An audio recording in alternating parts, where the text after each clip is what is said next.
Good morning at 7:13.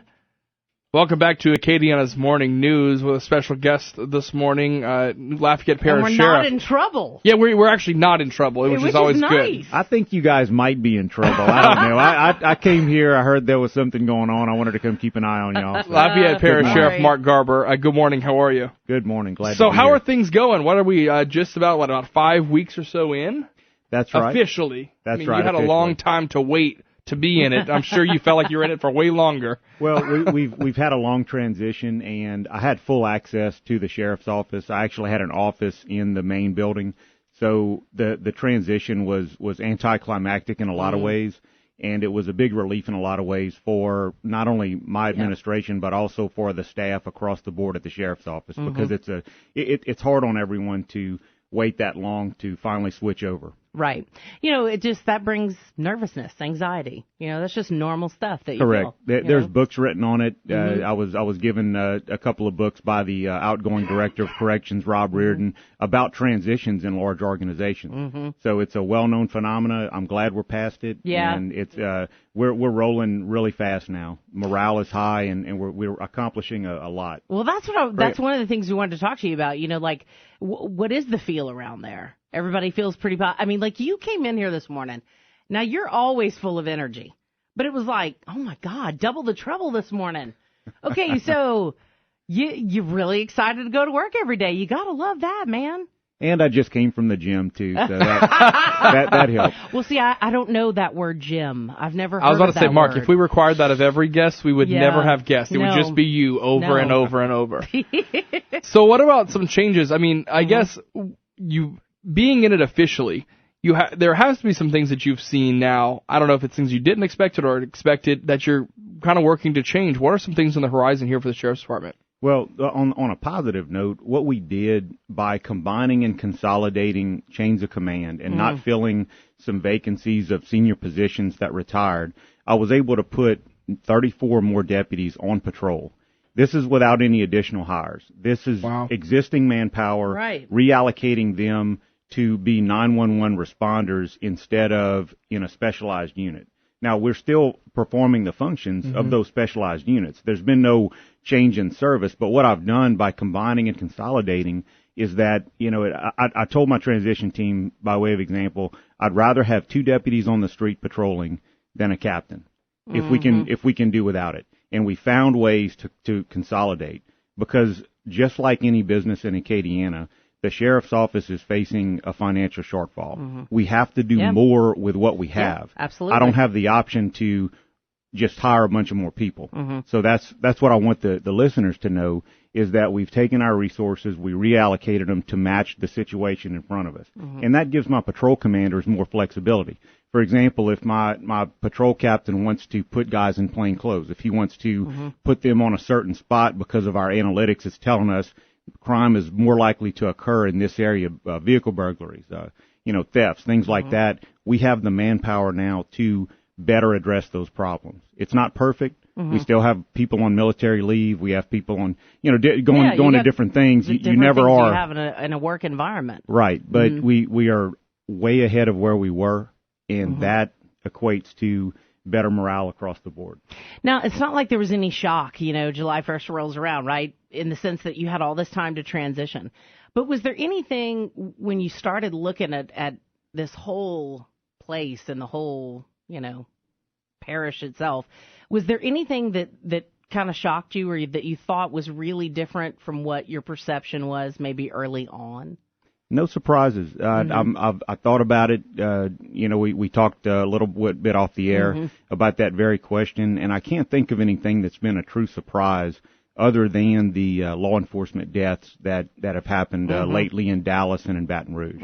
That's been an unpleasant surprise, and it's been something that I love challenges. I love the challenges of this job, but this kind of a challenge it's a dark, it's a negative thing to have to overcome. So 2 things. Number one, how does it change for the people working in the sheriff's department? And 2, do they have the equipment that they need? Well, it doesn't really change our mindset except to make us more determined. There's not any hesitancy on the part of law enforcement in Acadiana to address the threats and be there to protect the public.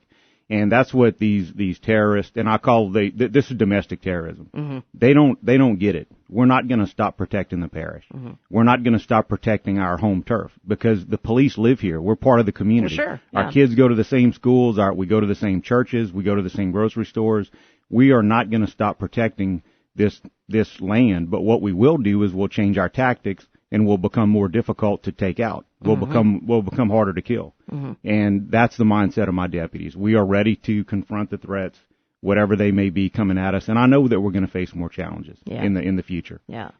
So in turning now to your question about the equipment, we're a fairly well equipped force, but there are some things that I found that are deficient in our training and in our equipment. Really? For example, we are not trained in field force, which is the response that you'd see everybody in a line with the equipment. We're not. I don't find that we're adequately trained in that. Okay. And that's something that we're addressing immediately. Okay. And do you have to pay for that training, or are you going to do that in house? Well, we do it ourselves. Okay. We have, and again, doing more with what you have. Yeah. Myself and the local chiefs have all gotten together, and between us all, we found that one chief has instructors. One person has some old equipment. We've borrowed some equipment from another jurisdiction that they've they're no longer using, but it's still serviceable while our new equipment is being ordered. If you think about it, there's always a way to do something rather than to say, well, there's nothing we can do. Right. So we've got things in motion as we speak, full bore to get ready for that. So the equipment part of it, I mean, it's okay at this particular point, or do you need a lot more? And I mean, come on, we were talking about finances. we're looking, we're making some acquisitions also to get some better body armor. The technology exists, and I don't want to go into our tactics and procedures in great detail, but my deputies need some better equipment that they don't currently have, and that's also in the works. We are actively obtaining it.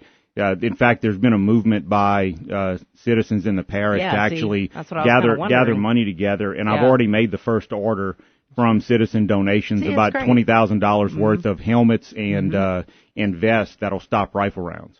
Dang. And those are going to go straight to my deputies on patrol. How are things, and we're talking to Lafayette Parish Sheriff Mark Garber, I'm curious as to how things are with the Lafayette Parish Correctional Center. Well, the morale there has gone up and up and up ever since in March. Sheriff Newstrom allowed me to bring in a new warden.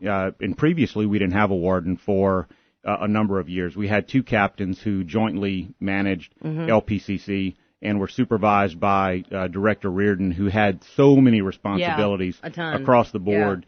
And what we did to change that, we have a warden now who is responsible for corrections. And she has brought us forward in so many ways. I suspected for a while that she was a robot or something because she had so much energy that I didn't think she ever slept. Very, very hard working. She was probably working out the whole time at the gym, you know. She's a Como High School graduate, and she ran track, and she's actually was a college athlete as well at UL. My. Wow. So, Superwoman, Kathy Fontenot is her name, and she's done very, very great things, and so is her staff. Right. It's never a one-person effort. Right. Just like with my administration, my chief deputy, Carlos Stute, the former chief of Karen Crow, the other people that are brought in, it takes a team effort to carry forward an organization the size of the Lafayette Parish Sheriff's Office with 840-something employees.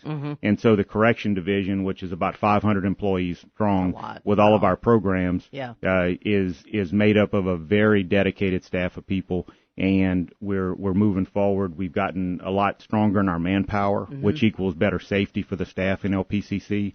We're producing, we're making some changes to produce a better inmate out of that jail to feed these programs. What Kathy's philosophy is, and mine is also, is you have to start in the prison. We run both a jail and a prison. We have a jail for unadjudicated, unsentenced offenders who are awaiting their trial or to plea, and then we have a prison where we house sentenced inmates who've been to court and they've made a plea or they've had their trial. What we're trying to do is better prepare them to get into these programs and have a higher success rate, rather than just feeding people into the programs without some preparation inside LPCC. Mm-hmm. And that's a shift that I've brought about.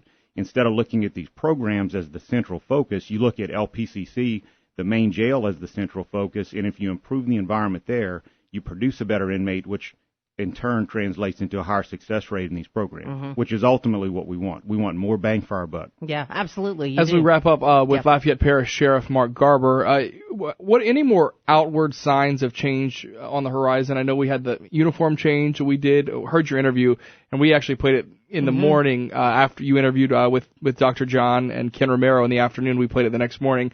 The interview changes, more economical for the department, and also some of the subtle changes to the cars. If you'll see signage changes as finances permit, and you'll see the cars. We're slowly and surely starting to implement the car changes. I'm glad you brought it up, because what we're doing is we're implementing it in a stepped-in fashion, so as not to put a financial burden on the sheriff's office.